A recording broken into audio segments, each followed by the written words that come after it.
Doctor Yunus Bhatt मेरे साथ हैं। शनाख्त परेड 2 उनकी किताब भी मेरे पास है। इरशाद भट्टी एंकर्स के मुनव्वर ज़रीफ हैं। आपने जो मेरी जिंदगी बना दी है, मेरा ऑल टाइम फेवरेट जो है मुनव्वर ज़रीफ साहब। जैसन निसार थे, किसी को बर्दाश्त करना दूर की बात हो, वो तो खुद ज्यादा देर खुद को बर्दाश्त नहीं कर सकते। बदामी रमजान ट्रांसमिशन हो, कॉमेडी शो, सियासी शो, गेम शो, कोई भी शो इसे ऐसे करता है देखने वाले को पता नहीं चलता कि कर क्या रहा है। सलीम साफी साहब इतना धीमा और ठहर ठहर कर बोलते हैं कि दो जुमलों के दरमियान आसानी से मरियम नवाज की तकरीर फिट की जा सकती है। सलीम साफी अगर एंकर ना होते तो अच्छे लेडीज टेलर होते। गरीदा फरूकी के बारे में बिलाशुबा ये कहा जा सकता है कि वो ऐसी एंकर पर्सन है जिसे सबसे ज्यादा देखा जाता है, क्योंकि इसके प्रोग्राम में मेहमान भी बोल रहे हो तो भी कैमरा गरीदा फरूकी पर ही रहता है। बस भाई मैं इस पे आगे नहीं बोलूंगा। सोहेल बड़ाइश साहब वो होस्ट हैं जो अपने शो में भी किसी ना किसी के गेस्ट होते हैं। कामरान शाहिद का शौक देखकर लगता है अगर वो एंकर ना होते तो बॉक्सिंग मुकाबलों में रेफरी होते हैं। कामरान शाहिद का भी मुझे वॉइस नोट आया, लाइव सुनते हैं। हाँ मैं सुन लेता हूँ, लेकिन आप दुआ करें कि कोई बुरी बात ना कोई नहीं। यूनुस भट्ट साहब से आप पूछेंगे।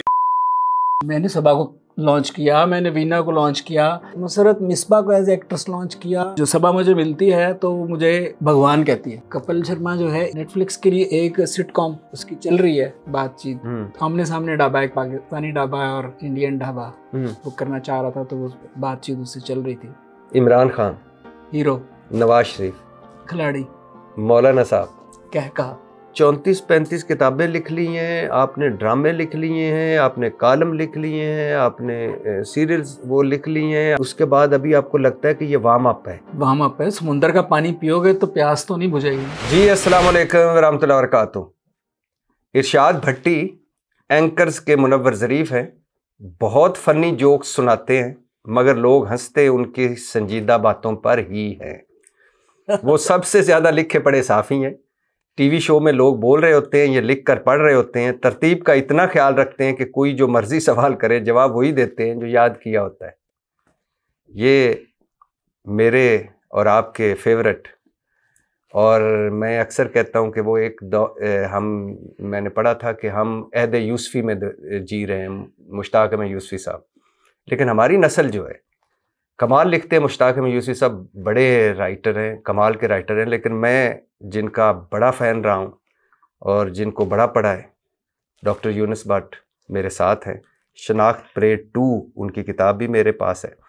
2 चीज़ों का सबसे पहले शुक्रिया सर। एक तो आपने मेरे बारे में लिखा, इसका शुक्रिया, और भी लिखा है, मैं वो भी पढ़ के सुनाऊंगा। दूसरा, आपने जो मेरी ज़िंदगी बना दी है, मेरा ऑल टाइम फेवरेट जो है मुनव्वर ज़रीफ साहब, हमेशा से फेवरेट, और वो एक नस्ल के फेवरेट है और कमाल। मुनव्वर ज़रीफ इतना बड़ा एक्टर है कि अभी 2-3 दिन पहले मुझे एक इंडिया से साहब आए थे, तो उन्होंने कहा कि वहाँ एक बहुत बड़े उनके वहाँ के लीजेंड थे। उन्होंने मुझे कहा कि मेरे पास पाकिस्तान की एक एक्टर की सारी फिल्में हैं। तो उसने कहा कि वो अली ज़ेब होंगे, चूँकि वो आपके दोस्त रहे हैं। उसने कहा नहीं। उन्होंने कहा वहीद मुराद होंगे क्योंकि वो आपके दौर के हीरो रहे हैं। कहा नहीं। कहा नदीम साहब होंगे। तो उसने कहा मेरी तो उंगलियों पे हीरो ख़त्म हो गए। उसने कहा मुनव्वर ज़रीफ, जिसकी सारी फिल्में। और मुनव्वर ज़रीफ हमारे वो एक्टर थे कि जिनको हम एक्टर नहीं कहते थे, हम उनको कहते थे एंटी डिप्रेसेंट। आपको टेंशन है, डिप्रेशन है, मुनव्वर ज़रीफ सुबह दोपहर शाम। वाह, तो वही थे। वाह, तो आपने मुझे मुनव्वर ज़रीफ से मिलाया। मैं तो उनके इस हवाले से कदमों की खाक भी नहीं हूँ, लेकिन मुझे अगर कोई बुरा बनाते किसी और से मिला लेते थे ना तो मैं आपसे नाराज होता। मैं अक्सर ये देखता हूँ कि जो टॉक शोज होते हैं जी सर, वहाँ ऐसी एक हीट हुई होती है। हाँ, और लड़ने के करीब होते हैं और फिर आप एक जोक छोड़ते हैं। हाँ, और सारे हंसने लगते। हाँ, और लेकिन हंसते मेरी संजीदा बातों में। अच्छा, वो हंसना जो है, हाँ, वो दूसरा हंसना है, वो दूसरा हंसना। हाँ। अच्छा, आगे भी आपने ये शनाख्त परेड 2 है, इनकी नई किताब आई है और इन्होंने लिखा है इरशाद भट्टी करंट अफेयर्स के प्रोग्राम में सबसे ज़्यादा करंट मारते हैं।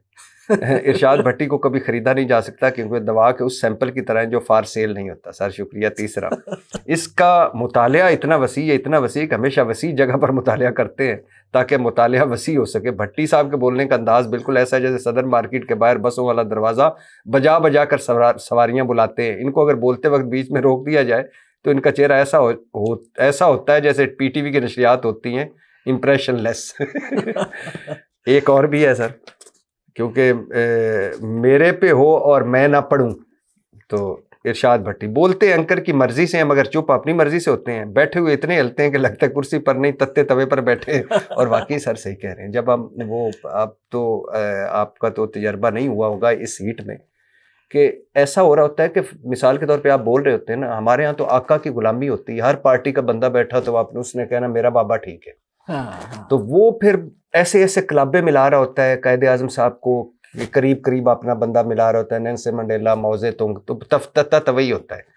बातें बहुत फनी करते हैं मगर लोग हंसते हैं इनकी जिंदा बातों में। लिखे पढ़े साफी हैं, टीवी शोज में लोग बोल रहे होते हैं, ये लिखा पढ़ा पढ़ रहे होते हैं।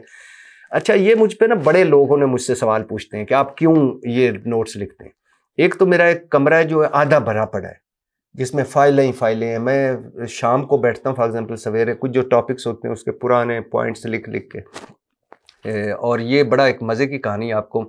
जब मैं जियो में रिपोर्ट कार्ड में आया तो मेरे सामने जो आगे थे, जिस रिपोर्ट कार्ड में मुझे शामिल किया, हसन निसार साहब, एक दौर है, इफ्तिखार अहमद साहब, सोहेल वडाइस साहब, सलीम साफ़ी साहब मेरे और आपके मुश्तरका दोस्त हैं और मुश्किल वक्त के दोस्त हैं। अगर बहुत बड़ा आदमी है। अगर आप खुश हों तो वो आपके कभी साथ नहीं खड़े उनके साथ मोहब्बत लेनी है तो दुखी होना पड़ता है।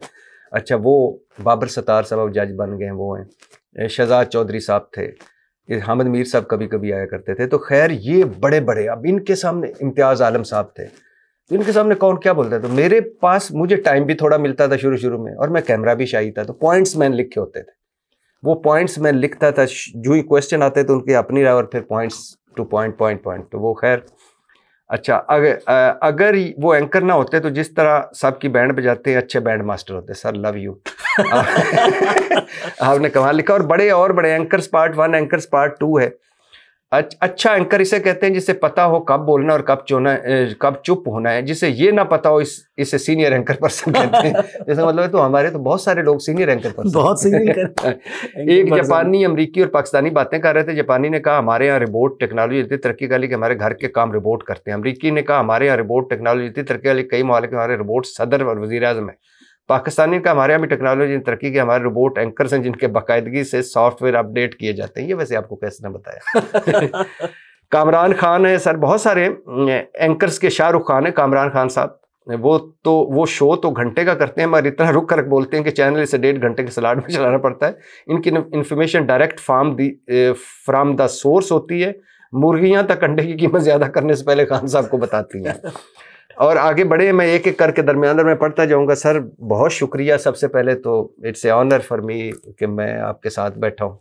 और कितनी किताबें हो गई हैं सर? मेरी जो है 34 किताबें हो गई हैं। 34? हाँ, उनमें से 4 जो हैं वो मजमूए हैं। हाँ। और 30 जो है ना वो किताबें हैं। तो ये खुद बंदा कोई रखा हुआ है सर लिखने के लिए? हाँ। मैंने ये 25 साल के बाद लिखी ये। हाँ, शनाख्त प्लेट 2, 25 साल मेरा वक्फा है किताबों के दरमियान। शुरू में जब मैं लिखता था, नहीं बंदा नाराज हो गया था वो लिखने वाला? नहीं, लोग मुझे ये कह रहे थे कि जो है हुकूमत ने महकमा मनसूबाबंदी बनाया है, आपने कोई किसी महकमे पे कोई अमल नहीं करते। तो मैंने कहा कलम पे कोई कंडोम नहीं चढ़ता।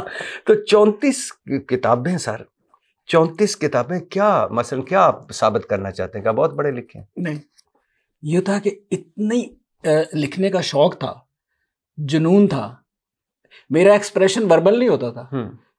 मुझे तो आप कोई जो है कोई बुरा भला कह के चला जाता था तो मैंने जाके लिखना होता था। तो मेरा एक्सप्रेशन ही यही था। तो इसलिए मैं अपने इजहार के लिए लिखता रहता था।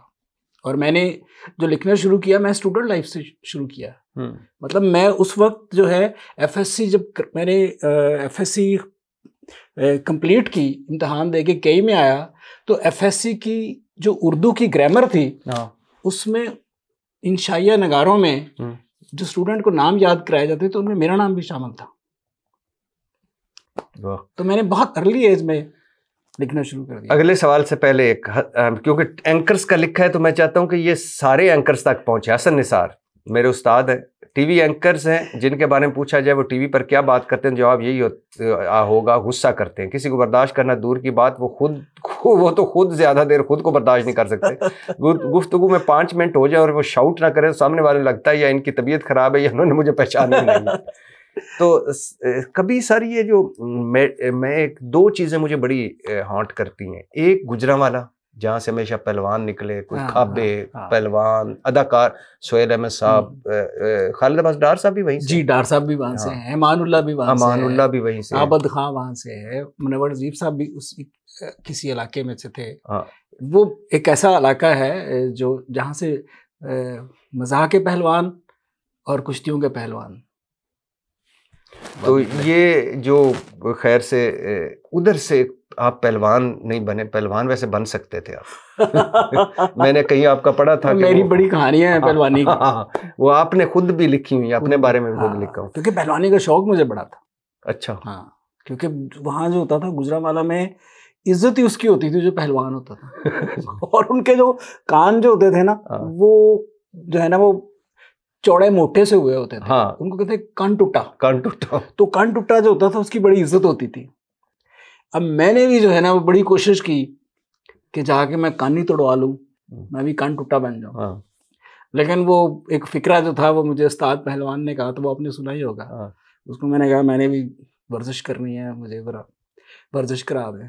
तो उसने फिर देखा, उसने कहा तेरी वर्जिश के लिए इतना ही काफ़ी है, तू रोज़ 2 कुश्तियाँ देख लिया कर।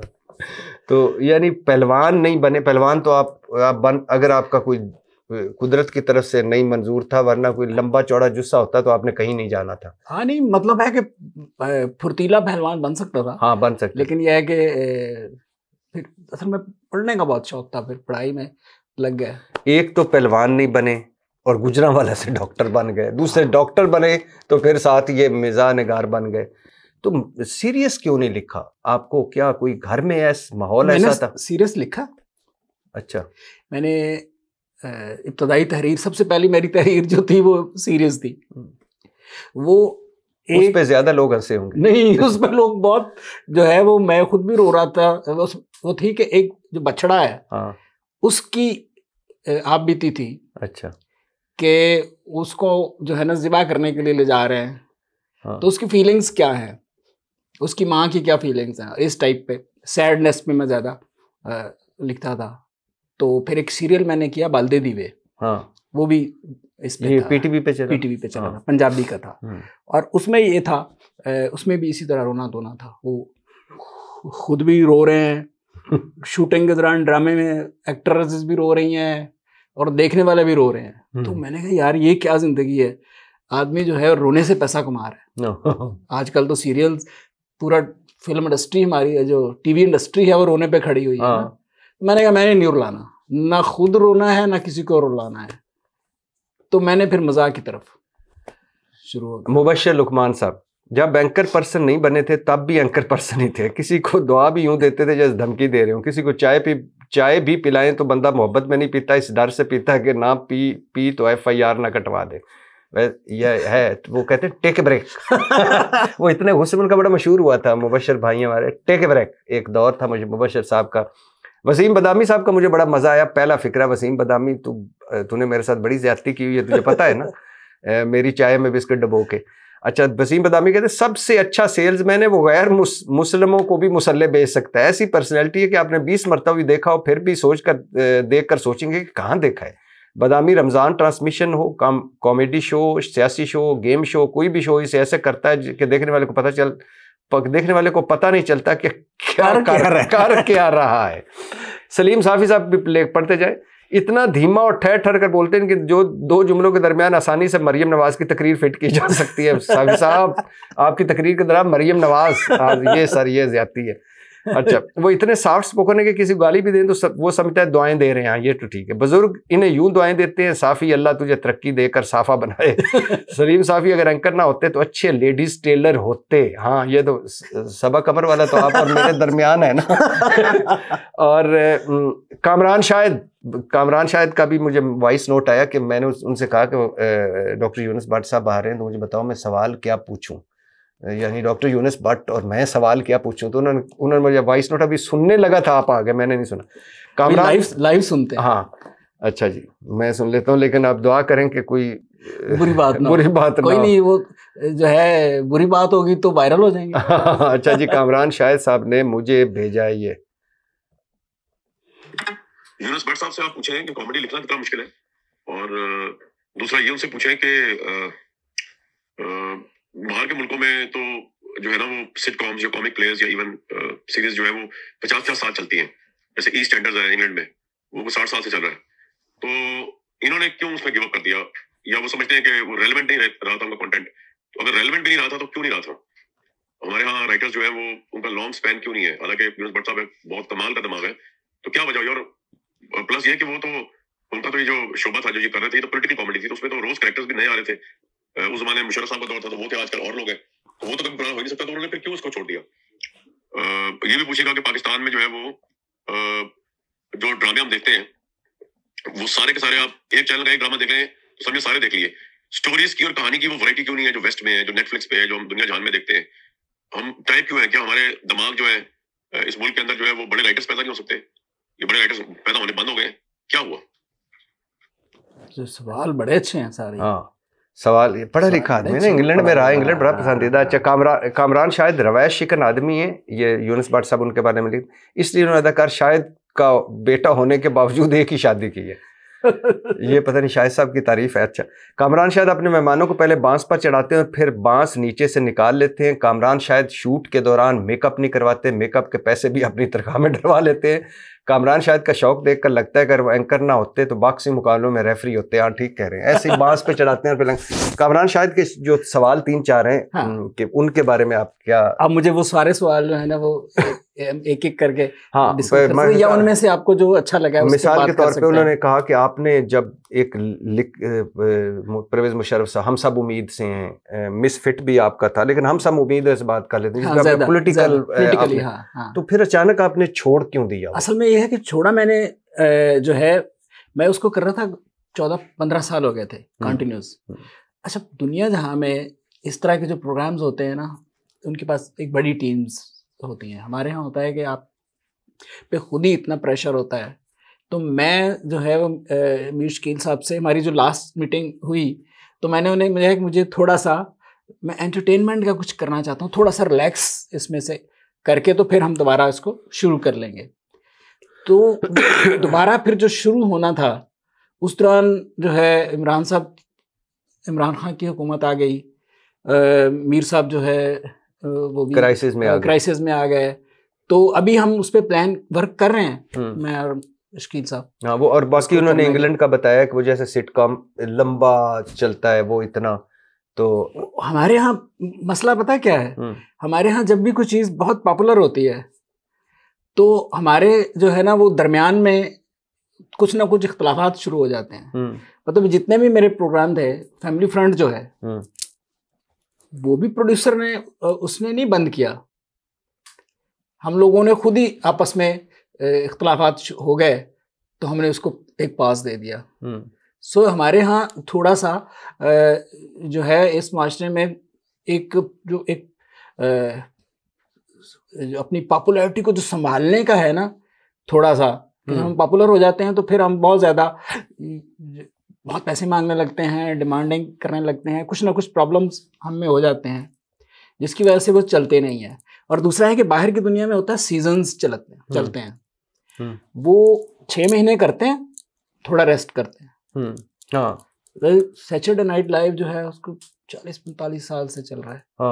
तो वो एक सीजन करते हैं और 3 महीने के लिए गैप देते हैं। हमारे यहाँ होता है कि हम कंटिन्यूस करते रहते हैं। अब आप दोबारा करेंगे वही हम सब उम्मीद जैसे? हाँ, मैं उसको दैट इज द टाइम, क्योंकि हम जो चीज उस वक्त करते थे, इस वक्त जितना भी सोशल मीडिया है वही चीजें हो रही हैं। और उसमें मेरा करैक्टर डालेंगे ना? बिल्कुल डालेंगे, क्यों नहीं डालेंगे? मैं ये अब देख लीजिए मेरा करैक्टर। अच्छा, आगे जी, डॉक्टर शाहिद मसूद। डॉक्टर 2 तरह के होते हैं, एक MBBS डॉक्टर जो इलाज करते हैं, डॉक्टर यूनुस भट्ट अब पता नहीं कौन, और दूसरे PhD जो खुद काबिल इलाज होते हैं।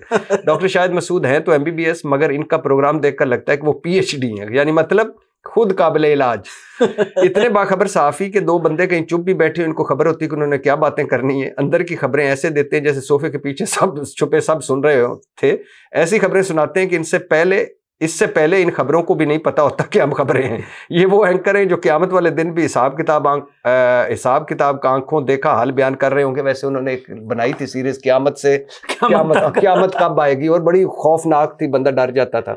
तो डॉक्टर शाहिद मसूद का, और ये मैं इसलिए पढ़ रहा हूँ कि ये हमारा फील्ड है। हाँ, और आप डॉक्टर साहब ने आप सारों को इज्जत बख्शी है, ये ज़हनों में रहे, आपके बारे में लिखा है, वरना हमारा जो हाल है वो आपको पता ही है।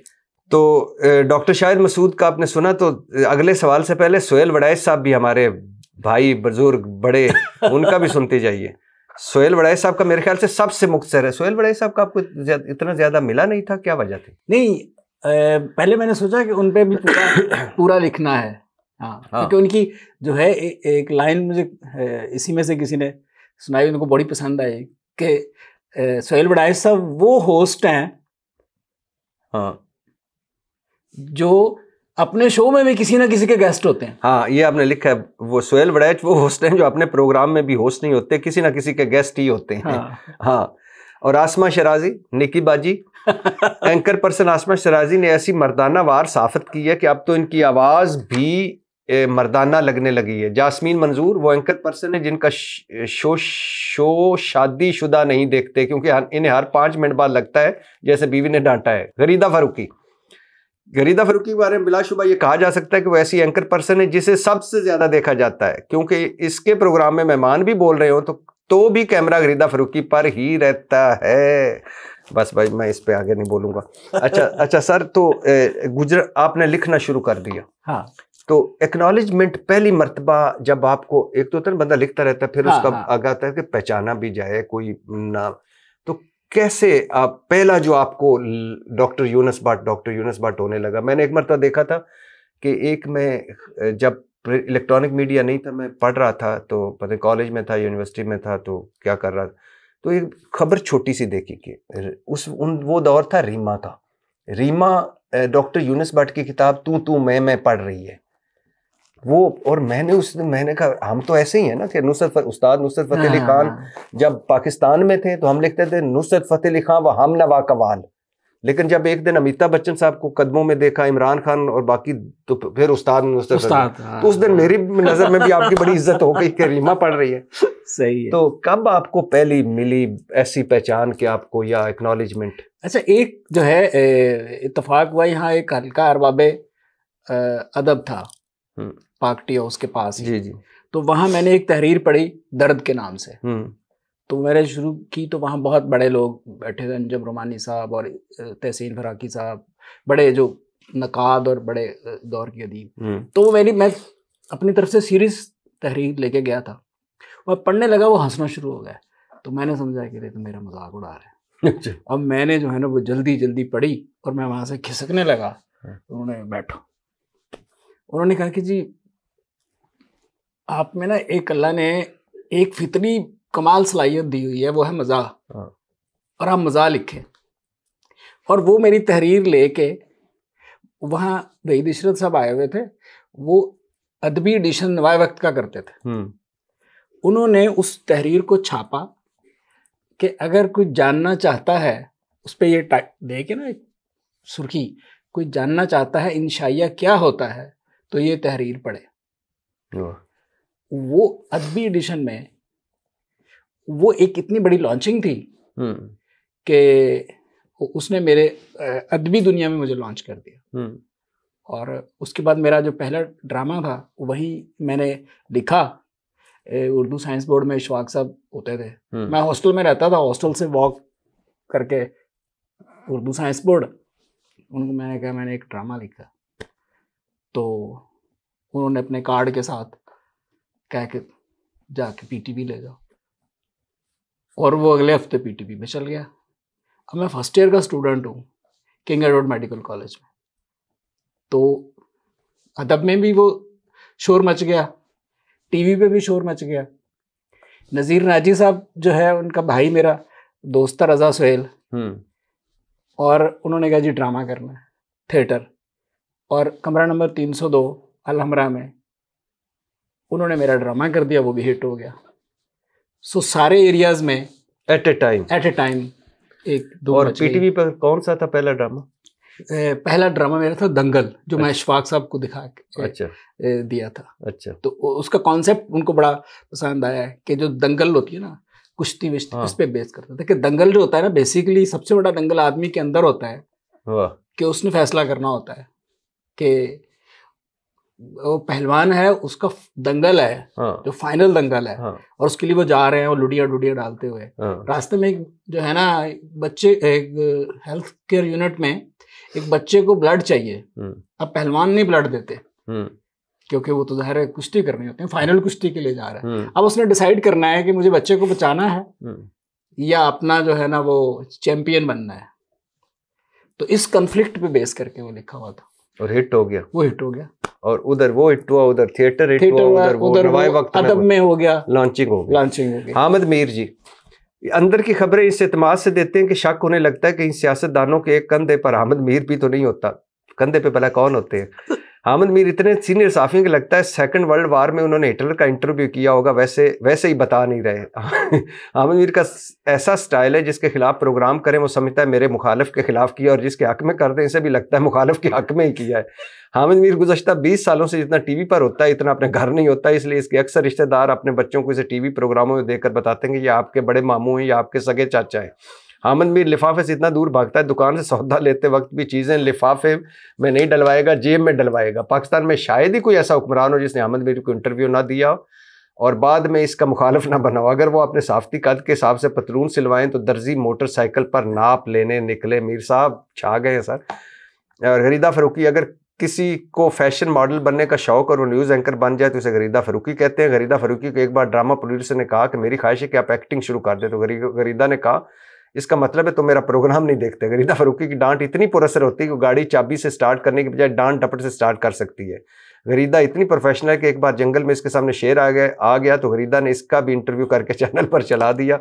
वाह सर। तो अच्छा, आप जो अपनी एक है कि मैंने बहुत सारे लोग देखे हैं, इसकी वो मिसाल भी देते हैं कि जो सर्कस में काम करता है वो घर में थोड़ी करतब दिखा रहा होता है, और बड़े स्टेज पर मैं बहुत सारे हमारे सीनियर हैं जिनसे मिले तो बड़े संजीदा, बड़े मुदब्बर, तो बंदा मायूसी हो जाता है कि अच्छा ये तो वो थे, हालांकि वो मुदब्बर होना भी कोई बुरी बात नहीं।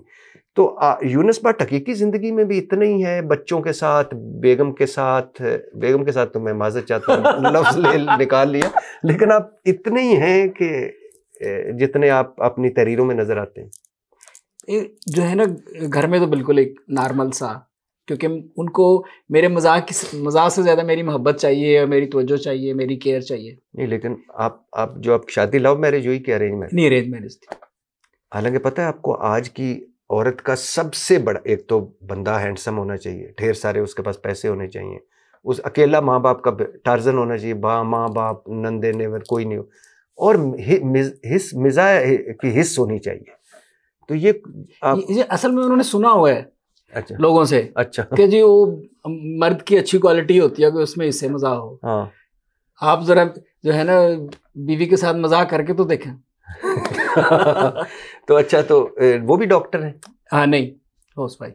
अच्छा, तो खुश हैं आपसे? बहुत। क्यों?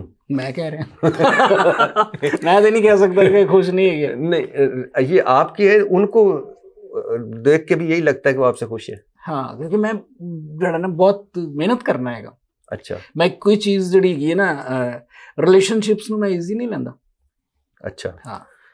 तो घर में वो संजीदा है, लेकिन दोस्तों में या जब आपकी में उसमें सारे तवक्को करते हैं आपके फिक्रेबाजी की? मेरे जो है ना बहुत जो ख़ास लोग हैं उनके साथ मेरा होता है, जिनके साथ मेरी ख़ास फ्रीक्वेंसी मिली होती है। अच्छा, जिन लोगों में जो है, इसके अलावा बहुत सारे दोस्त ऐसे हैं कि जिनको बरसा बरस से दोस्त हैं, उनको पता ही नहीं होता कि मैं मज़ाक नहीं कर रहा। नहीं, इतने अब तो इलेक्ट्रॉनिक मीडिया नहीं, वो तो अब तो ज़ाहिर है पॉपुलैरिटी होगी, वैसे पहचानते हैं। आपकी दोस्ती बड़ी है एक्टर्स के साथ भी, स्टेज एक्टर्स के साथ भी। कोई ऐसा बंदा जो आपको हर मर्तबा ही लाजवाब कर दे? ऐसे मिजाह में, या कोई ऐसा मिजाह, कोई ऐसा जिसको आप बड़ा मानते हैं कि कमाल फिक्रेबाज है, जुगतबाज है? मतलब जो है ना, खालिद अब्बास डार साहब जो है, हाँ, उनके साथ बड़ी हमारी दोस्ती और मोहब्बत है। वो जो है हर वक्त 24 घंटे जो होता है ना, वो उसी मूड में थे। मतलब उनके साथ जो है वो एक बार हम गुजराला जा रहे थे सुहेल अहमद के बेटे की शादी पे। हाँ, अब वो जो ना, मैं ड्राइव कर रहा हूँ हाँ, और हमने गुजरावाला जो है वो टर्न करना था। हाँ, तो वो कंटिन्यूस लतीफ़े सुना रहे होते हैं ना, हाँ। हर वक्त जो होता है ना वो, और हम जो है वो आगे इस्लामाबाद की तरफ चले गए।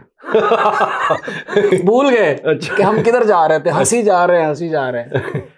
तो वो जो है ना एक बहुत लीजेंड है। हाँ, नहीं कमाल है उनका। हाँ। नाम है मुझे सुहेल अहमद साहब, बड़े सीरियस, और दूसरा उन्होंने जो मिजाज थिएटर पे किया है वो भी कमाल है। हाँ। कभी मस्ताना के साथ आपकी? मुस्ताना साहब और बबू बराल वगैरह, इन लोगों के साथ भी टाइम गुजरा।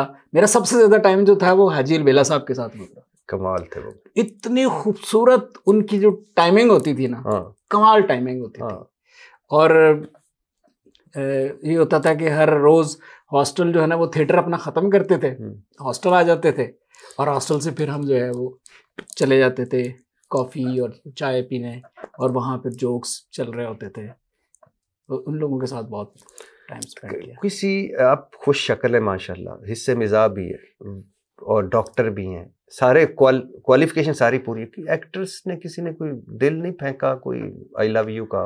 अच्छा, ये हमेशा जो होता है ना, आप जब इनवाइट करते हैं ना किसी को, हाँ, तो ही कोई आता है। मोहब्बत अनइनवाइटेड कभी भी नहीं आती। और हम लोग ऐसे सोच रहे हो, कहते हैं यार वो मेरे पीछे पड़ गई। आप पहले उसको अपने पीछे डालते हैं।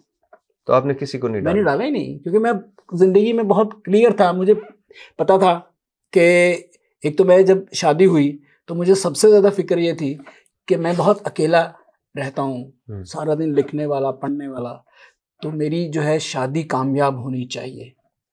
सो उस पर मैंने बहुत मेहनत की। क्या मसला, मुझे भी मतलब कुछ मेहनत टिप्स की देना। जो है शादी से शुरू में ही उनके साथ डिस्कशंस की कि भाई आपको जो भी चीज़ बुरी लगती है ना, आपने मुझे बतानी है। क्योंकि हम जब आप एक चीज़ जो है, मैं आपको अभी नहीं जानता, मुझे नहीं पता कि मेरे यह ग्लास रखने से या ज़ोर से मैंने रखा है तो ये आपको डिस्टर्ब करता है कि नहीं करता। आपने मुझे बताते जाना है चीज़ों को, क्योंकि जब हम इकट्ठे रह रहे होते हैं तो हम एक दूसरे की मोहब्बत में, केयर में बदल रहे होते हैं। कॉन्शियसली नहीं, अनकॉन्शियसली बदल रहे होते हैं जब आप दूसरे की केयर कर रहे होते हैं। और फिर डिस्कशंस जो है, अगर किसी से जो है हफ्ते में 15 दिन में मूड स्विंग्स आते हैं इंसान पे, और उन मूड्स में वो गलत सख्त बात कह जाता है जो कहना नहीं चाहता।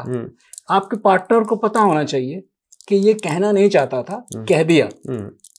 ये ना हो कि वो उससे इतनी डिस्टर्ब हो जाए कि फिर जो है आपके रिलेशनशिप खराब होना शुरू हो जाए। सो एक दूसरे को अंडरस्टैंड करना जो है ना, सबसे पहले ये बड़ा ज़रूरी होता है। अब देख लें, हालांकि आप कह रहे हैं कि आप कोई किसी एक्ट्रेस ने आप पे दिल नहीं पे, हालांकि आपने सबा कमर को लॉन्च किया है। हाँ, फिर भी नहीं। मैंने सबा को लॉन्च किया, मैंने वीना को लॉन्च किया, मैंने मिसफिट एक सीरियल की, उस सीरियल में जो है नुसरत मिसबा को एज एक्ट्रेस लॉन्च किया। उसमें नताशा अली, उसमें इतनी ज़्यादा एक्ट्रेसेस थी। यानी इस मुआशरे में जो बिगाड़ है या अच्छाई है उसमें आपका किरदार है। मतलब एज ए जो है परफॉर्मर्स जो है इस फील्ड को वो दिए, क्योंकि टैलेंट तो उनमें था, मैंने तो उनको सिर्फ स्क्रिप्ट देना था। और मेरे जो है स्क्रिप्ट में होता है कि मैं शुरू से इस पर बिलीव कर रहा होता हूँ कि स्क्रिप्ट पे एज ए राइटर मेरा नाम चलना है, तो उसमें इतनी गुंजाइश ना हो कि उसको कुछ चेंज करें। सबा कमर और वीना मलिक जब आप मिलती हैं तो उसी इज्जत और उसी एहतराम के साथ मिलती? हाँ, जो सबा मुझे मिलती है तो मुझे भगवान कहती है। अच्छा, तो फिर आप उसको बताएं ना कि उनका भी एक पुजारी है सबा कमर का, तो भगवान आप हैं, पुजारी वो है, दरमियान में सबा है। तो नादिया, ये आपने खाके का फिक्रा कह दिया। सिर्फ मैं समझाऊं और आप समझे। मैं समझा, और वो भी समझे हैं। हाँ, वो भी समझे, वो भी समझ गए। मैं किसी एंकर के बात नहीं कर रहा, और जियो के एंकर की बात तो कर ही नहीं कर रहा, और जिरगे वाले की तो बिल्कुल ही नहीं कर रहे। हम नादिया खान की सबसे बड़ी खूबी है कि वो न्यूज एंकर पर्सन नहीं है। लाहौर से कराची जाने वाली तेजगाम की स्पीड 100 किलोमीटर फी घंटा है, जबकि नादिया खान के बोलने की स्पीड 100 अल्फाज फी मिनट है। छोटी उम्र में मीडिया पर आ गई, तब से मीडिया इनके बड़े होने का इंतजार कर रहा है। कमाल फिक्र है सर। वो किसी को नाराज नहीं करती, वो तो अपने शोर से भी हंसकर बात करती है कि इससे भी काम पड़ सकता है। हमेशा दिल से सोचती है और जबान से बोलती है, इसलिए हम दोस्त मशवरा देते हैं कभी दिमाग भी इस्तेमाल कर लिया करो। जावेद चौधरी आ गए, हर बात से मोटिवेशन निकाल लेते हैं। जैसे अगर इनको टिंडे खाने पड़ जाए तो कहेंगे जब न्यूटन के सर पर सेब पड़ा था तब वो टिंडे खा रहा था। जब न्यूटन के सर पे सेब पड़ा था तब वो टिंडे खा रहा था, लिहाजा टिंडे खाया करें। जावेद चौधरी साहब जितनी नसीहतें करते हैं कहते हैं उन्होंने पैदा होते ही नर्स को नसीहतें करना शुरू कर दी थी। दूसरे फिट रहने के लिए एक्सरसाइज करते हैं, ये नसीहतें करते हैं। जावेद चौधरी ने बड़ी मेहनत से साफत में अपना मकान बनाया, क्योंकि इंसाफी के लिए मकान बनाना मकाम बनाने से ज़्यादा मुश्किल हो गया है। जावेद चौधरी की आज तक किसी से लड़ाई नहीं हुई, शायद इसलिए इन्हें तनख्वाह के साथ मेडिकल अलाउंस नहीं मिलता। और सर कभी जब आप लिखते हैं, यानी आप किसी करैक्टर पर कमेंट करते हैं, जब आप लिखते हैं, जब आप किसी सियासतदान पर, और आप इतने फिक्रे समटाइम ऐसे लिख जाते हैं, तो कभी किसी ने माइंड नहीं किया, कोई टेलीफोन नहीं किया कि आपने मेरे साथ ये क्या किया? या और जब आपने लिखना शुरू किया उस वक्त ये रवाज नहीं था? हाँ, उस वक्त तो मुझे ये फ़ायदा होता था, बल्कि जब हमसे उम्मीद से का पहला प्रोग्राम चला तो मैं कराची शूट होता था, तो वहाँ से आया एयरपोर्ट पे, तो लाहौर एयरपोर्ट पे मुझे अमजद सलाम अमजद मिले और इकबाल अंसारी सब। तो अमजद साहब ने मुझे कहा, और तू पाकिस्तान से रहना है कि नहीं रहना, किस किस साथ प्रोग्राम कर रहे थे? तो मैंने कहा अमजद साहब परेशान ना हो, कोई ऐसा मसला नहीं है। कहते क्यों मसला नहीं है? मैं क्या, इनको समझ उस वक्त तक आनी है जब तक इनका गुस्सा उतर चुका होना है। क्योंकि मेरे जो है खुर्रम दस्तगीर के वालिद थे, गुलाम दस्तगीर साहब, उनके बारे में मैंने कॉलम लिखा। सुबह कॉलम छपा तो उनके में इस तरह के फिक्रे थे कि उन्होंने मैट्रिक से प्राइमरी तक फलां स्कूल में तालीम हासिल की। तो सुबह कॉलम छपा, उन्होंने पढ़ा, तारीफ हुई, फ़ोन आए तारीफ के। शाम को जब समझ आई कॉलम की तो गुस्सा चढ़े हुआ ऐसा। तो मेरा जो राइटिंग स्टाइल थोड़ा डिफिकल्ट था। हाँ। तो इसमें होता था कि फौरी तौर पे गुस्सा नहीं आता था। हाँ। सियासतदानों को। हाँ। बाद में जब लोग कहते थे ना आपकी तो ऐसी तैसी कर दी, हाँ, तब उनको गुस्सा आता था। सो उसलिए थोड़ा सा स्किट में भी जो था दोनों एंगल्स रहते थे। हाँ। कुछ जरा सा शकील साहब के साथ जब डिस्कशन होती थी ना, वो रोक लेते थे जो उनके सेंसर वाले हैं ना। हाँ। तो मैं कहता था कि नहीं जाने वाला है, तो शकील साहब पे मुझसे पूछते थे, तो मैं बता रहा था कि हमारे पास ये एंगल भी है, अगर हमारे पे केस होता है ये एंगल भी है और ये एंगल भी है। हाँ। वर्जन्स हैं। हाँ। तो कहते हाँ हाँ ठीक है। हाँ। जाने दें। हाँ। तो उसमें लेयर्स बहुत होती थी मेरी राइटिंग में, जिसकी वजह से मैं हमेशा बचता रहता था। लेकिन चूंकि प्रोडक्शन होती है, प्रोडक्शन में होता था कि कभी कभी एक तो हमारे सलीम साफी साहब ने कहा कि भाई तू बहुत गड़बड़ कर रहा है, तो बहुत नाराज़ हैं मौलाना फजलुर रहमान साहब, तो तू जो है उनसे मिल, बात कर। मैं कहा अच्छा कर लेते हैं। उनसे टेलीफोन पे मेरी बात कराई, तो बात के बाद मौलाना साहब भी खुश हो गए। मौलाना साहब ने क्या कहा? मौलाना साहब ने कहा कि तुम तो जो है हमें वो फलां कह देते हो, फलां कह देते हो। तो मैंने कहा मजाक में सभी होता है, आप मुझे शैतान कह रहे हैं ना। हाँ। तो आप मजाक में कह रहे हैं ना, मोहब्बत में कह रहे हैं ना। हाँ। तो सीरियसली थोड़ा होता है काम। हाँ। तो मजाक में जो है आप डिफरेंट लेवल्स पे बात कर रहे होते हैं, उसमें किसी की इंसल्ट नहीं होती। और हम सब इससे में मेरा 15 साल में किसी ने मुझ पे ये इल्ज़ाम नहीं लगाया कि भी ये फलां पार्टी का है, ये फलां ग्रुप का है, ये फलां ग्रुप का है। बड़ी बात है। तो उसकी वजह यही होती थी कि मैं किसी को वो नहीं करता था, टारगेट नहीं करता था। इसका जब सबसे पहले 4 शो चले तो इफ्तिखार अहमद साहब, उस वक्त इन्होंने एक ट्रांसमिशन की, लाइव ट्रांसमिशन, जिसमें ये सब लोग बैठे हुए थे इस प्रोग्राम के ऊपर, कैसे इस प्रोग्राम ने तो एक तहलका मचा दिया है। तो इफ्तिखार साहब ने जो है मुझे रगड़ा दिया कि ये एजेंसियों का आदमी है, ये जो है सियासतदानों को वो करना चाह रहा है, डिफेम करना चाह रहा है, ये करना चाह रहा है, वो करना चाह रहा है। लेकिन उन्हीं एजेंसियों पे भी जब होते थे, उन्हीं मुशर्रफ पे भी होते थे, क्यानी पे भी करते थे, सब पे करते थे, तो फिर लोगों को लगा कि भाई चूंकि सबको आप रखेंगे बैलेंस तो फिर लोग नाराज नहीं होते ना। और जब आप उनको किसी को पता टारगेट चल जाए का ना, नियत का पता चल जाए, नियत का और exactly. मौलाना साहब तो आपको पता है बहुत उनकी अपनी हिस्से मिजाज बड़ी बहुत कमाल अच्छा की है, है। हाँ, बहुत मजेदार। और बहुत मैं इसलिए तो फनी कहता हूँ कि बात है। सलीम साफी साहब के साथ इतना अरसा वो क्यों गुजार चुके हैं, हालांकि उनकी तो बड़ी हिस्से मिजाज अच्छी है, शायद इसी वजह से है। सलीम साफी साहब जो है, उनके साथ तो हम भी बैठे हैं तो हमें भी लगता है कि हमने भी कभी मजा नहीं लिखा। अगले सवाल से पहले चौधरी गुलाम हुसैन, चौधरी साहब शो करने से पहले मोहल्ले में एक आध बंदे से जरूर लड़कर आते हैं ताकि शो के दरमियान कहीं इनका गुस्सा उतर ना जाए। गुस्सा इनकी कंटिन्यूटी है। चौधरी गुलाम हुसैन जब गिरफ्तार हुए तो उन्होंने सारी रात बोल बोल कर पुलिस वालों को सोने ना दिया। पहले ही दिन पूरे थाने को नींद की गोलियां खाना पड़ी। अगले दिन वो नींद की गोलियां चौधरी साहब को खिलाईं और थाना सुकून से सोया। चौधरी गुलाम हुसैन साफत के वो पहलवान है जो अपने साथ ही कुश्ती करके चुप पड़वा लेते हैं।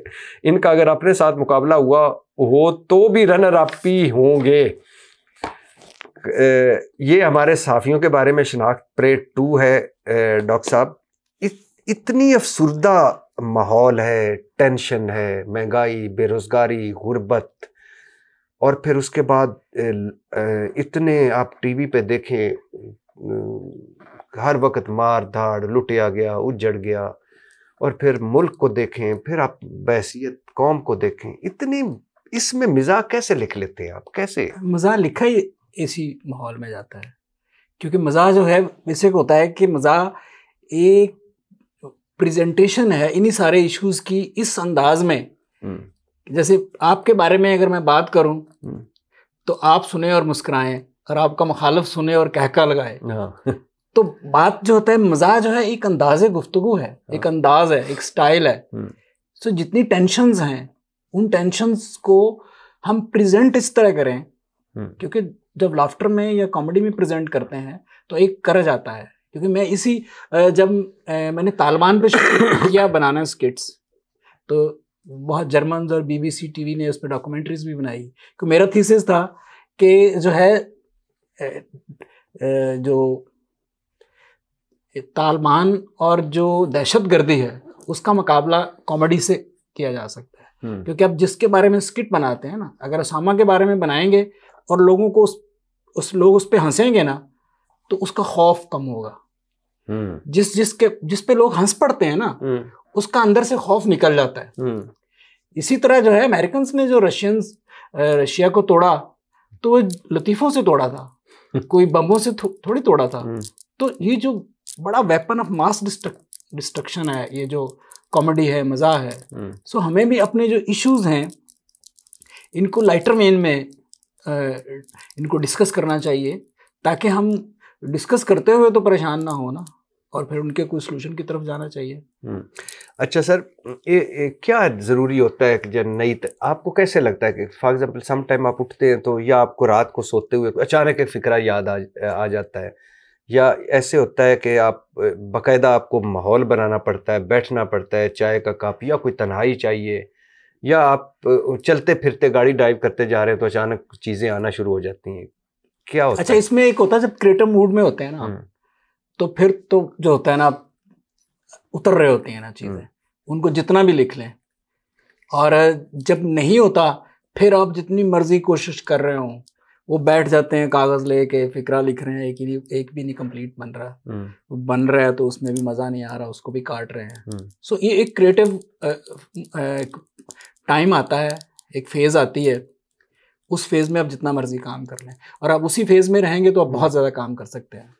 तो आप पे कब आता है, यानी आपका कोई एक ख़ास कोई टाइम या कोई ऐसा कि या अब तक जितनी भी ज़िंदगी में आपने लिखा है, कौन सा वक्त, कौन सा ऐसा होता है कि अचानक आप? अच्छा, टाइम का कोई नहीं होता।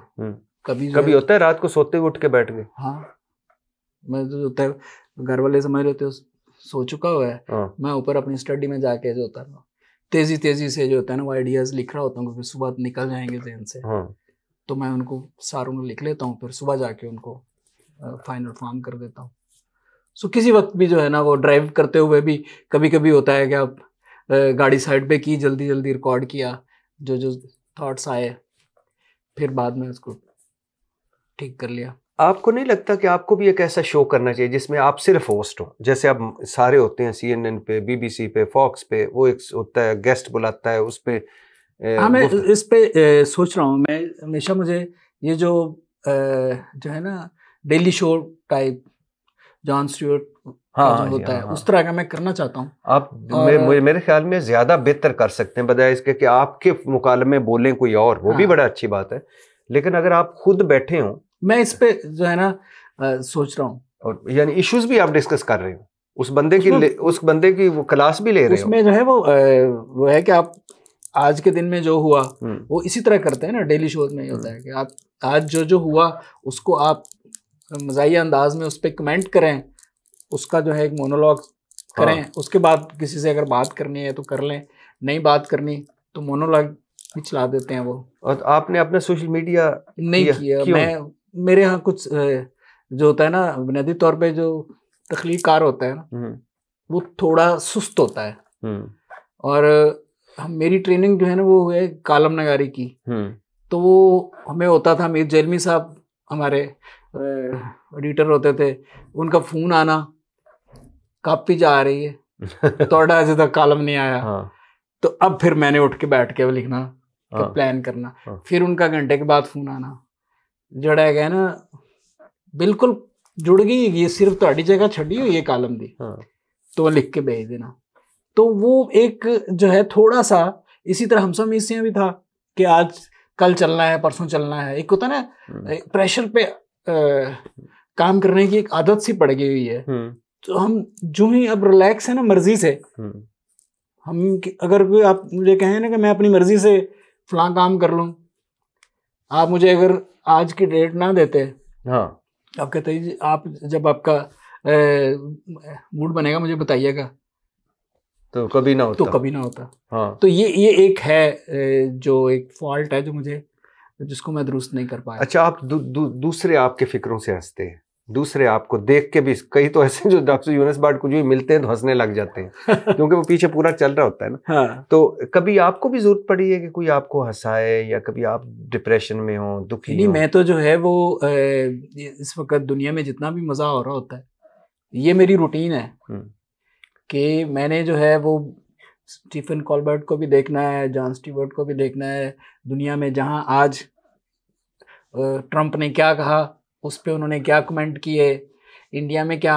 मजाक हो रही है सूरत हाल, यहाँ का भी, अगर यहाँ तो अब थोड़ा ऐसा रह नहीं गया, लेकिन यह है कि मैं वो अपनी जो खुराक है ना वो मैं अपनी पूरी करता हूँ। तो आपका फेवरेट कौन है? मुझे जो है मतलब सिंगल राइटर्स में मज़ा में मुझे जो है इनकी जो टीम से होती हैं ज्यादातर जो शोज चल रहे हैं, तो इनके जोक्स बहुत आला होते हैं। और पाकिस्तान में कौन है? पाकिस्तान में पहले मुझे यूसुफ साहब जो थे मेरे आइडियल्स थे, फिर मैं इब्न शाह साहब की तरफ टर्न कर गया क्योंकि इब्न शाह में ना बहुत ज़्यादा बेसाख्त की, और जो हमारा एक स्टाइल है ना वो उनका था। तो बाकी जो है कभी कभी कोई किसी का कोई फिक्रा अच्छा लग जाता है, मतलब कोई ऐसी शख्सियत नहीं है कि फ़लाँ की शख्सियत जो है जिसका मैं काम रेगुलरली पाकिस्तान में देखता हूँ।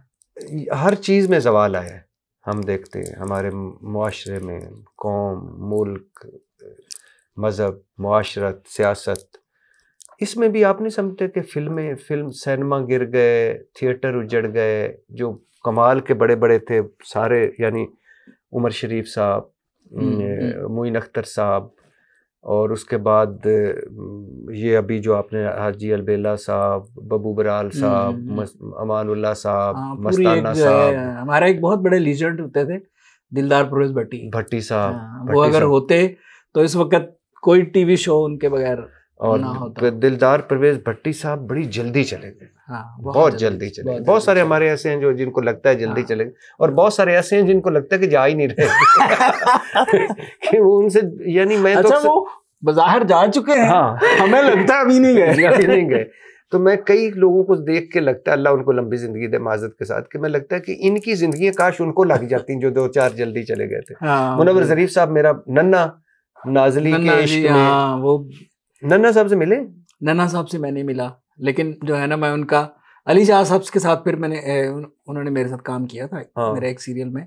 नन्ना साहब का जो दौर था अलफ नून का और हाँ। उनकी फिल्मों का, हाँ। तो वो हमारा उस वक्त मेरा अभी सफ़र शुरू हुआ था। हाँ। फर्स्ट ईयर में स्टूडेंट लाइफ में होते थे, तो उनको बहुत फॉलो करते थे, और ख़ास करके जो अलफ नून में उनकी स्पॉन्टेनियस कॉमेडी होती थी, हाँ, लाजवाब थी। और देखिए एक वो जैसे है ना कि हम अक्सर कहते हैं कि ज़र ज़मीन और जन, हाँ, खातून नाजली लेके बैठ गई उनको। इतना बड़ा फनकार, मुझे अभी भी उनकी तस्वीर नहीं भूलती, वो जो उनकी आखिरी लम्हों की थी ना, इस तरह हाथ उनके में पिस्तौल और इस तरह वो छपी थी। असल में इश्क जो है ना, मुझे तो एक मेंटल इलनेस ही लगती है, क्योंकि इसमें आदमी इस स्टेज पे आ जाता है कि वो अपने आप को भी नुकसान पहुंचाना शुरू कर देता है। तो ज़हनी बीमारी है, गालिब ने कहा था ना। हाँ, नहीं तो अब कई आपको मिले होंगे आप ज़हनी बीमारियों वाले इर्द गिर्द? हाँ हाँ, बहुत जो है लोग जो है मिलते हैं। मैं साइकेट्री में रहा हूँ ना। हाँ, ज़हनी इमराज का मैं डॉक्टर था। अच्छा। म्यू हॉस्पिटल में बहुत अरसा मैंने वहाँ काम किया, और वहाँ जो है वो ऐसे ऐसे जो है पेशेंट आते थे, ड्रग एडिक्शन के भी, और वो सारे इश्क जो होता था उनको,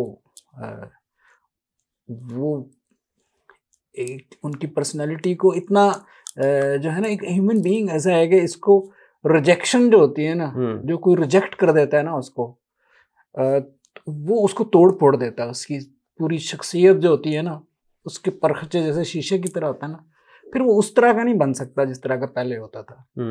तो अब उसमें अगर जो है वो केमिकल्स बॉडी के जो है वो डाउन हो गए, तो उसमें फिर जो है नाकामी के बाद एक मायूसी आ जाती है, मायूसी के बाद फिर जिंदगी खत्म करने का। आज मैं जैसे अभी आपके रिजेक्शन से ना, मेरी आपको पता है बचपन में मैं अक्सर ख्वाबों में अंजुमन के साथ डांस करता था। मुझे बड़ी पसंद थी अंजुमन। हाँ। आसिया अंजुमन मुझे भी बहुत पसंद थी। अब अंजुमन साहिबा जो है वो मैं सुल्तान राय साहब एक इसी वजह से बुरे लगते थे, वरना तो मेरे बड़े फेवरेट थे कि ये वो अंजुमन के साथ यानी वो पूरा डांस कर रही होती, माहौल बना रही होती, वो कभी इधर निकल जाते हैं, कभी इधर निकल जाते।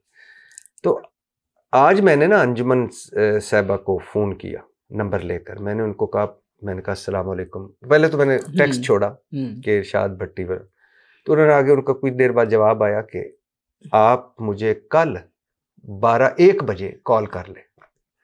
मेरा हैरान है, मैंने कहा ठीक है। अगले दिन आया, यानी आज मैं उनसे कल उनको टेक्स्ट भेजा, आज उनके साथ मैंने कॉल की, मैंने कहा अस्सलाम वालेकुम वालेकुम। रिजेक्शन की बात सुना, मैंने कहा जी अंजुमन साहब मैं इरशाद भट्टी बोल रहा हूँ। जी भट्टी साहब बोलिए।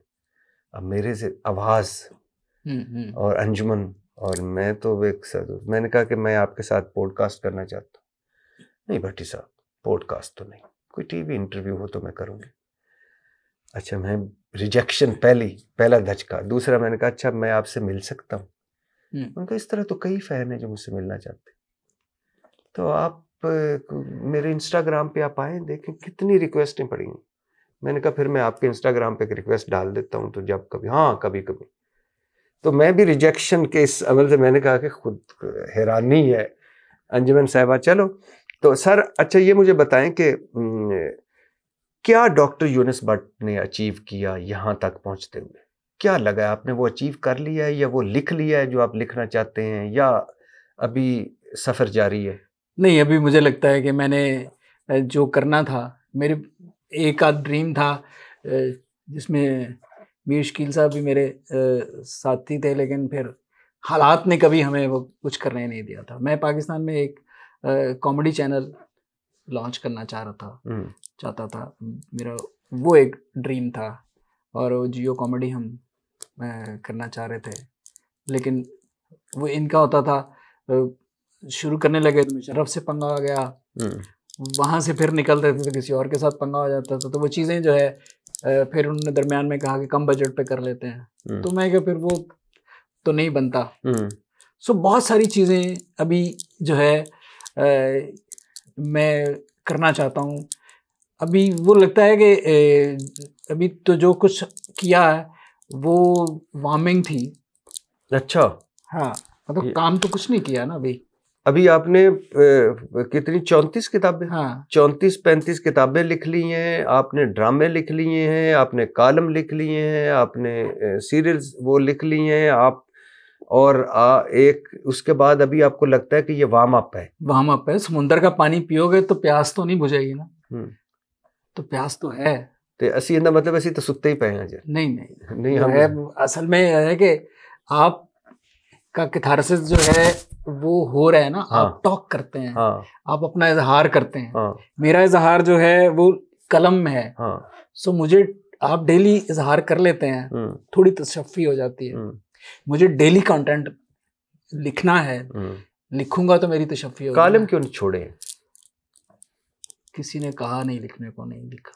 हालांकि आप तो असल में जो है पता नहीं, मेरा वही, मैंने आपको बताया ना कि मुझे अगर कोई कहेगा कि जी परसों आपने आपका कॉलम छपना है तो मैं लिख दूंगा।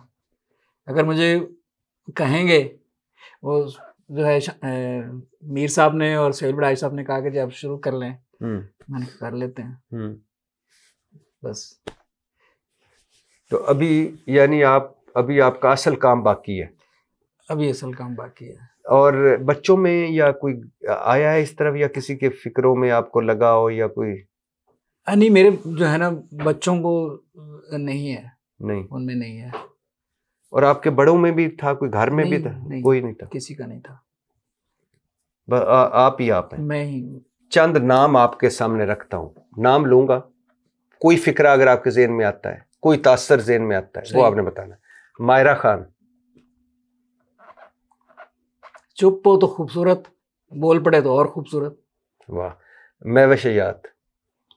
हयात भी है और महविश भी है। Electronic media. सिर दर्द। Social media. जिस्म दर्द।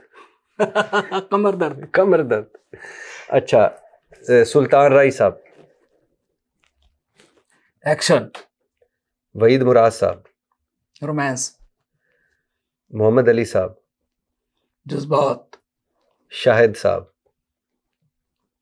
ड्रामा। इमरान खान।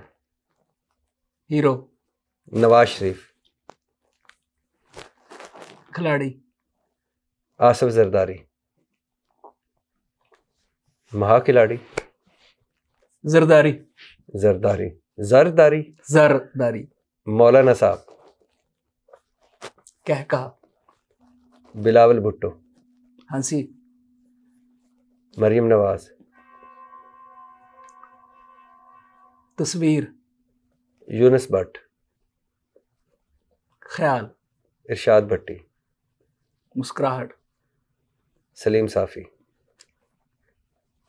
हमदर्दी। हामिद मीर। गुस्सा। Waseem Badami. Sales. Kamran Shahid. Drama. Drama, और हैरत अंगेज तौर पे शाहिद साहब भी ड्रामा, कामरान शाहिद भी ड्रामा। ड्रामा दर ड्रामा। तो अभी सर आप एक टीवी चैनल बनाना चाहते हैं, मिज़ा, आप समझते हैं कि इस मुआशरे में मिज़ा की जगह है? जगह जो होती है ना हर चीज़ की, वो आपको बनवानी होती है। कोई भी जो है ना, मतलब जो है मज़ा हमेशा से उसकी स्पेस है, लेकिन हमारे यहाँ ज़्यादा रोना बिकता है। हमारा माशरा जो है ना, उसमें हम चूँकि बॉर्डर लाइन पे होते हैं ना, हमेशा रोने के करीब होते हैं। और हमारी वैसे भी 50% जो है ख़वातीन जो होती हैं, ख़वातीन तो बिल्कुल ही जो है ना वो इंतज़ार कर रही होती हैं कि वो ड्रामे में मौका मिले या किसी जगह मौका मिले तो रो पड़े। हालात भी हमारे ऐसे हैं कि उन्होंने हमें बॉर्डर लाइन किया होता है। तो इसलिए जो है वो रोना ज़्यादा बिक रहा है, गम ज़्यादा बिक रहा है, दुख ज़्यादा बिकता है। शायरी जो है वो भी दुखी ज़्यादा बिकती है, जो है गाना भी दुखी ज़्यादा बिकता है, लेकिन मजाक की जगह भी है। अताउल्लाह ईसा खिलवी साहब पे भी आपने लिखा है, मैंने मैंने पढ़ा था। तो अताउल्लाह भाई ने कभी आपने कोई आमना सामना हुआ हो? हाँ हाँ, आमने सामने होते रहते हैं, लेकिन मैं हमेशा जो है वो परतों में लिखता हूँ। हाँ। तो उनको जो है गुस्सा करने के लिए जो है वो कोई जब तक कहेगा नहीं कि आपके खिलाफ लिखा है, और खुद तो पता नहीं चलेगा। आपका सबसे बड़ा कम्प्लीमेंट क्या है, जो आपको किसी ने सबसे बड़ा कम्प्लीमेंट जो याद हमेशा रह गया हो? मुझे ज़मीर जाफरी साहब ने कहा था कि जो है ना, मज़ाक का मंगला डैम। मज़ाक का मंगला डैम। और सबसे चैलेंजिंग लम्हा का, या जब आप अफसुर्दा हो गए हो या जब आप डिसहार्ट हो गए हो कि क्या है यार ये? मैं एक दफ़ा जो है वो गया था रियाज, वहाँ एक तंजीम थी, उसने मुझे बुलाया और मुझे और जो है अब्दुल कदीर खान साहब को, हमारे दोनों की जो है वो स्पीचेस हुई। मैं फ़नी थी, उन्होंने दूसरी अपनी स्पीच की। उसके बाद जो है ये हुआ कि वहाँ तकरीब में कुछ और लोग भी आए हुए थे जो ज़रा लोअर, वहाँ वर्कर टाइप और इस तरह के होते हैं ना, जो वहाँ सऊदी अरब में काम कर रहे थे। अब हमारा क्या करें, हमारी एसोसिएशन ही गरीब गुरबा से होती है। हाँ। तो अब मैं जो है ना वो सारे क्लास से निकल के उनके साथ मिल रहा हूँ। तो उन्होंने कहा कि जी आपने शाम को हमारे साथ जो है वो खाने पे जाना। अब वो वहाँ वेट कर रहे हैं और मेरे मेज़बान जो हैं वो मुझे कह रहे हैं कि जी आप तो नहीं जा सकते क्योंकि आपको तो हमने बुलाया हुआ। तो वो एक रात जो थी बड़ी मुझे लगा कि ये मैं कोई कैद हो गया हूँ, गुलाम हो गया या कोई सेल आइटम हो। बस उसके बाद फिर मैं, वो लोग जो है बाद में हमसा मीत से हुआ, ये उससे पहले की बात थी, वो बार बुलाते रहे बार बार, फिर वहाँ नहीं मैं गया दोबारा कभी। बल्कि कभी भी बाहर जो है किसी तकरीब में या किसी तंजीम ने बुलाया है तो मैं नहीं गया। उस रात को मुझे अभी तक नहीं भूलती कि वो बेचारे उधर वेट कर रहे हैं कि उन्होंने मुझे खाने पे बुलाया हुआ है और ये लोग मुझे जाने नहीं दे रहे कि हम आपके मेज़बान हैं, वो तुम्हारा मुखालिफ ग्रुप है। तो पाकिस्तानियों ने भी अपने मुखालिफ ग्रुप पाकिस्तानी रखे होते हैं बाहर के मुल्कों में। हाँ, अल्हम्दुलिल्लाह हम 3 भी हो ना तो 3 पार्टियां होती हैं। हाँ। और अब तो वो आपने ही एक फिक्रा लिखा था कि वो पता नहीं किसी के बारे में कि वो इसलिए सबसे आखिर में उठता है कि कोई दूसरा उसके खिलाफ उसकी बुराई ना कर ले। तो मैं पक्का ये कह रहा हूँ ऐसे ही होता है। जो पहले उठ गया बिल्कुल तो बस उसके बाद गया। तो सर अभी यानी अभी जब आप टीवी पे लिखेंगे कोई स्टेज के लिए, कोई फिल्म के लिए, अभी कोई आपको ऑफर नहीं आ रही कि कोई फिल्म लिखें, स्टेज के लिए लिखें? फिल्म हमने एक जो है कंप्लीट करके रखी हुई है स्क्रिप्ट, हम प्रोड्यूस उसको कर रहे थे हम टीवी के साथ बदर इकराम साहब के साथ मिलके। लेकिन इस वक्त जो है वो फिल्म जो है उसका साल में कुछ 2-3 पाकिस्तानी फिल्म आती हैं और वो सर्कल नहीं बन पा रहा कि व्यूअर जो है आके देखे।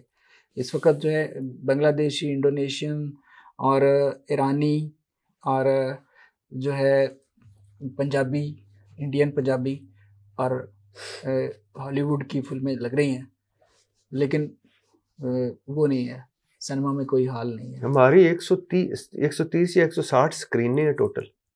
स्क्रीनें कम हो रही हैं, खाली हो रही हैं। क्योंकि ये फिल्में जो हैं इनमें से कोई फीड ही नहीं कर रही, क्योंकि पाकिस्तान में रेगुलर फिल्में बने और ये सिनेमा मालिकान को चाहिए कि भाई इतने बड़े सिनेमा बना रहे हैं आप। अभी मैं पढ़ रहा था, अभी कहीं पता नहीं मैं गलत था वो उसके फिगर्स या सही थे, जो पिछले साल की हमारी सबसे ज़्यादा कमाई वाली फिल्म थी वो 13 करोड़ उसने कमाया था। कोई फिल्म, उसका मुझे नाम याद नहीं, फिर इस तरह 10 करोड़ पे। मैं उधर इंडिया को देखता हूँ, वो अभी उसकी पुष्पा 2 आई है अल्लू अर्जुन की, उसने 300 करोड़ से तो ज़्यादा उसने लिया है। और वो उसने पता नहीं 1000 करोड़ तो सिर्फ इंडिया से, बल्कि 2000 करोड़ की तरफ चल रही है। तो अगर आप इंडिया में होते, मैं वैसे एक आइडिया देता हूँ, जिस वक्त आपका क्या मकाम होता? शाहरुख, मुझे यकीन इधर होता तो ड्रामा ही कोई ना मिलता उसको। इंडिया में जो है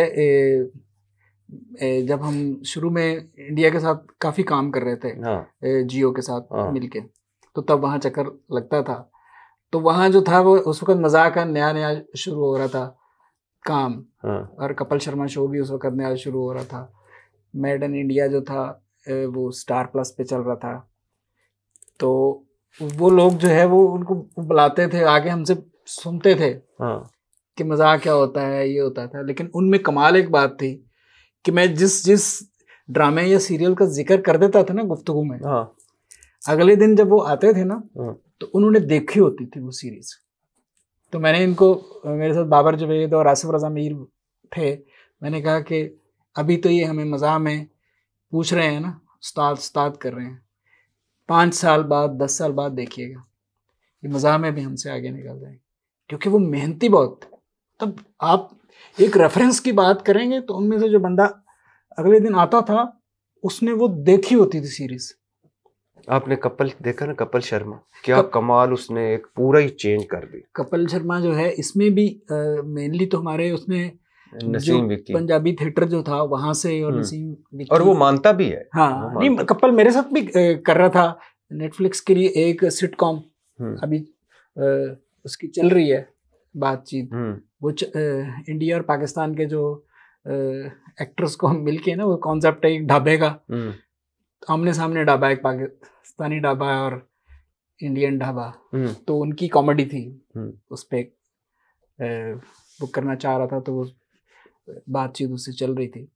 तो मज़ा जो है वो अब उनके यहाँ, अब उनका जो नया काम आ रहा है ना, बहुत डिफरेंट काम आ रहा है नया, और वो चूँकि बहुत ज़्यादा वो उनका कंटेंट बोल्ड भी बहुत हो गया, बहुत उसमें एक्सरेटेड कंटेंट हो गया, लेकिन यह है कि वो यूथ जो है वो बहुत अट्रैक्ट हो रही है उनके। तो वो देखे ना, वो स्टैंड अप वो कॉमेडी, वो आप इस तरह का नहीं कभी आपने सोचा कि यानी कब उस तरह तो डेफिनेटली नहीं करना चाहिए, वो जो आज की न्यू जनरेशन कर रही है और बड़े स्टार्स हैं वो, लेकिन कपिल शर्मा शो टाइप भी किया जा सकता है। चीज़ें जो है वो हो सकती हैं, लेकिन बेसिक वो उनकी इंडस्ट्री बड़ी है, और वो जब उसको बनाते हैं तो बड़े सेटअप पे बनाते हैं। हमारे यहाँ जो था मेरी कुछ चीज़ें ज़िया महीउद्दीन साहब ने पढ़ी तो मिलियंस में उनके व्यूज़ थे। तो बेसिक होता है कि आप एक चीज़ को उसकी प्रेजेंटेशन बड़ी करेंगे। हम फैमिली फ्रेंड करते थे, और ये फैमिली फ्रेंड की वजह से ही उसने मुझे, कपिल ने सिटकॉम के लिए किया राब्ता। तो फैमिली फ्रेंड जो था वो वहाँ भी देखा जाता था। तो ये चीज़ें जो हैं वो सारी जो है ना, अब तो बाउंड्रीज ख़त्म हो गई हुई है ना, जो अच्छा काम है वो वहाँ भी देखा जाता है, यहाँ भी देखा जाता है। कोई पैगाम सर, कोई पैगाम भी दे सकते हैं इसमें से, कोई जो आपका फेवरेट कोई पर्सनैलिटी है। देखें ना, डोनाल्ड ट्रंप साहब आजकल हमारे यहाँ बड़े हिट हुए हैं, जरताज गुल, इसाक डार, शामिल कुरैशी, सिंगर मशीन कौन है? ये सिंगर्स के बारे में है। अच्छा, सिंगर मशीनें, हाँ, वो धड़ा धड़ धड़ा धड़ 2 4 5 सिंगर, जिस तरह वो एंकर्स इकट्ठे किए हैं ना, हाँ, इसमें सिंगर्स हैं। अच्छा, सिंगर मशीन है ये 116 सफ़ात पे। इसमें भी छोटे छोटे जो है ना हाँ, सिंगर्स के बारे में है। ये आ गया जी, सिंगर मशीन। अजीब ज़माना है, पिस्तौल तो सैलेंसर वाले मिलते हैं, मगर रक्शे सियासतदान ताहिर शाह और उस्ताद चाहत अली खान वगैरह सैलेंसर के बगैर नज़र आते हैं। अच्छा, आपने अली अजमत हमेशा इतना ऊंचा गाते हैं, समझ नहीं आती कि इनको कैसे पता चल जाता है कि इनके सुनने वाले बहुत दूर दूर हैं, इसलिए ऊंचा गाना है। अली ज़फ़र वो सिंगर है जिसका गाना सुनो तो अच्छा लगता है, अच्छा एक्टर है, एक्टिंग देखते हो तो लगता है अच्छा सिंगर है। आयशा उमर भी गाती है। हाँ, आयशा उमर भी गाती है, खूबसूरत, वो बुलबुले वाली। हाँ। आयशा उमर गा रही हो तो यही लगता है सॉरी कर रही है। ये सॉरी भी अजीब लफ्ज़ है, बंदी बोले तो स्टोरी ख़त्म, बंदा बोले तो गुस्सा ख़त्म, डॉक्टर बोले तो बंदा ख़त्म। शहजाद राय इतने अच्छे इंसान हैं, जो भी गाएं हम दाद देते हैं, ना गाएं तो ज़्यादा दाद देते हैं। जवाद अहमद से किसी दोस्त ने पूछा सिंगर और सिंगर मशीन में क्या फ़र्क है, बोले अबरारुल हक के सवाल मुझसे ना पूछो। वैसे अबरारुल हक कमाल सिंगर है, इसे सुनने वाले इसे इतनी दाद नहीं देते जितनी ज़कात देते हैं। हाँ, वैसे ये है, और वो भी इस पे खुश भी होते हैं कि ज़कात मिल रही। जवाद अहमद हमें गाते अच्छे लगते हैं, आपने इसे बोलते नहीं सुना, वरना आपको भी वो गाते अच्छे लगते हैं। वाकई ठीक कह रहे हैं। मुझे वाकई जब वो कभी कभी बोलते हैं ना, और ख़ास तौर पर सियासत पे बोलते हैं, तो मुझे लगता है कि सिंगर ही अच्छा है। नुसरत फ़तेह अली खान साहब ने जब गाया किन्ना सोना तेनू रब ने बनाया, तो हर सुनने वाले को हर सुनने वाले को महबूब के सोने होने पर यकीन आ गया। अब वही गाना आतिफ असलम ने गाया तो खुद महबूब को अपने सोने होने पर डाउट हो गया है। क्या बात है सर। महबूब के साथ साथ कोक स्टूडियो वालों को भी आतिफ असलम पर केस करना चाहिए कि बड़े सिंगर्स के गाने खराब करने के कॉपीराइट तो सिर्फ कोक स्टूडियो के पास है। ये आतिफ असलम कहाँ से आ गया। पाकिस्तान वो मुल्क है जो दूसरे ममालिक को सुप्रीम क्वालिटी के कपड़े, काटन, साबिक आर्मी चीफ और सिंगर्स एक्सपोर्ट करता है। इंडिया की नई फिल्में बगैर गानों के लिए इसलिए बन रही हैं क्योंकि पाकिस्तानी सिंगर्स पर पाबंदी है ना। सर आप लिखते रहिए, थैंक यू सो मच, मुस्कुराहटें बिखेरते रहिए, और आप हैं तो हमारे चेहरों पर भी मुस्कुराहटें हैं। और मैं एक बार फिर आपका शुक्रिया अदा करता हूँ कि आपने मेरे पे लिखा चंद जुमले और मुझे कहा कि ये एंकर्स के मुनव्वर ज़रीफ़ है।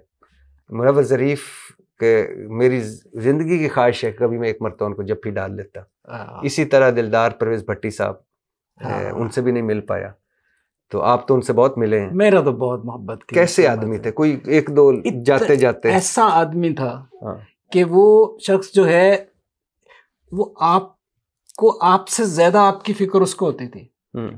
आपको वो गाइड कर रहा है आपको जो है। मैं उस वक्त एक शो शुरू किया टीवी पे, आज की खबर, तो मैं वहाँ गुजरात शूट करने जा रहा था। तो इधर आओ,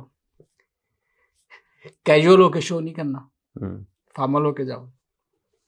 और फिर जो है उनके बारे में मैंने जो 2-3 फिक्रे लिखे खाका उनका, तो उन्होंने जो है उसको बड़ा एंजॉय किया। उसमें था कि उनका रंग ऐसा है कि नहा के आ रहे हूँ तो लगता है नहाने जा रहे हैं। और फिर एक बड़ी बात जो नई लोगों को बता कि दिलदार साहब की जब डेथ हुई तो रोजनामा पाकिस्तान में वो कॉलम लिखते थे।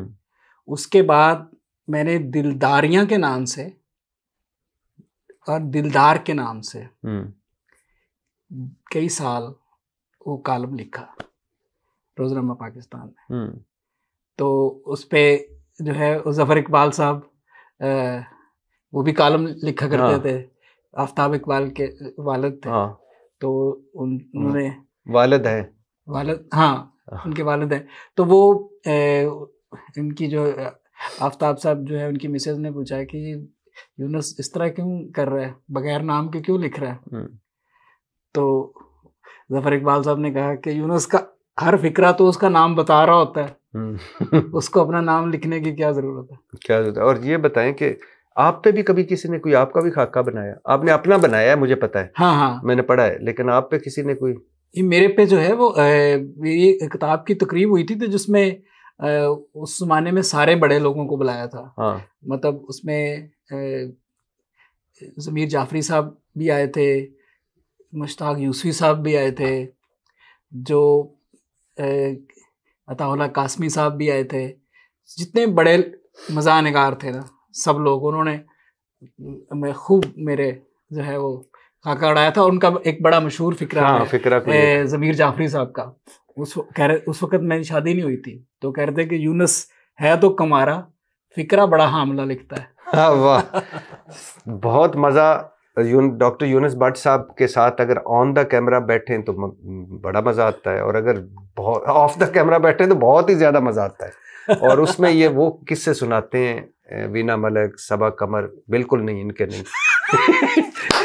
वो सुनाते हैं जो हामला लतीफ़े, हामला फ़िक्रे, हामला वाक़यात, और वो इश्क जो इन्होंने देखे, वो इश्क जो इनके सामने परवान चढ़े, और वो इश्क जिनसे ये बाल बाल बचे। मुझे बड़ा सर आपके साथ बैठकर मज़ा आता है।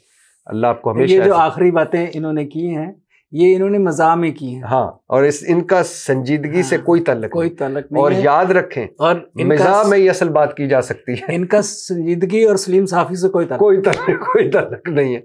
और अगर इन दोनों में से मुझे चूज करना पड़े तो संजीदगी। तो सर बहुत मज़ा आया। अल्लाह हमेशा आपको खुश रखे। Thank you so much. और खुश रहें।